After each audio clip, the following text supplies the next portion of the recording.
ഐഫോണിൽ photo എടുക്കുന്നേരം നമുക്ക് clear ഇങ്ങനെ കിട്ടില്ല. അതെന്തുകൊണ്ടാണെന്ന് വെച്ചാൽ നമുക്ക് കറക്റ്റ് എടുക്കാൻ അറിയാത്തതുണ്ടാകും കേട്ടോ. കാരണം മറ്റു ബ്രാൻഡിൻ്റെ ഫോണൊക്കെ നമുക്ക് ഫോട്ടോ എടുക്കുകയാണെങ്കിൽ നല്ല ക്ലിയർ കിട്ടുന്നുണ്ട്.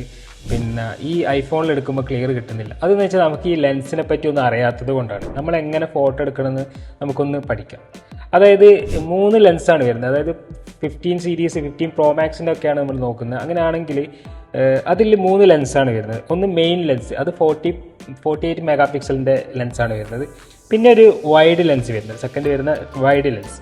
ഇത് വരുന്നത് ഒരു 0.5, അതായത് നമുക്ക് ഒരു സീനറൊക്കെ എടുക്കുകയാണെങ്കിൽ, വലിയ സീനറൊക്കെ എടുക്കുകയാണെങ്കിൽ ഈ ഒരു ലെൻസ് ഉപയോഗിച്ചിട്ടാണ് നമ്മൾ എടുക്കുക. പിന്നെ ഉള്ളത് ടെലിഫോട്ടോ ലെൻസ്. ഇതാണ് നമ്മൾ മെയിനായിട്ട് ഉപയോഗിക്കുന്നത്, ഫോട്ടോസൊക്കെ എടുക്കാൻ വേണ്ടിയിട്ട് ഉപയോഗിക്കുന്നത്. അപ്പോൾ നമ്മൾ പോർട്രേറ്റിൽ നമ്മളൊരു ഫോട്ടോ എടുക്കുന്ന സമയത്ത് ഇതിൽ സൂമിംഗ് ആണ് നിങ്ങൾ നോക്കേണ്ടത്. അതായത് നിങ്ങളിപ്പോൾ ഒരു ഫോട്ടോ എടുക്കുമ്പോൾ മാക്സിമം സൂമിങ് ഇട്ടിട്ട് തന്നെ പോർട്രേറ്റ് മോഡിൽ ഫോട്ടോ എടുക്കുക.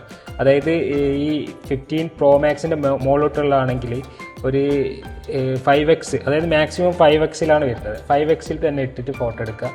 14ൻ്റെ താഴോട്ട്, അതായത് 14 പ്രോ മാക്സ് ഒക്കെ ആണെങ്കിൽ നിങ്ങൾക്ക് അതിൽ വരുന്ന 3x ആണ് വരുന്നത്. അപ്പോൾ 3xൽ ഇട്ടിട്ട് നിങ്ങൾ എന്ത് ചെയ്യുക, ഫോട്ടോ എടുക്കുക. ഇതാണ് നോക്കാനുള്ളത് കേട്ടോ.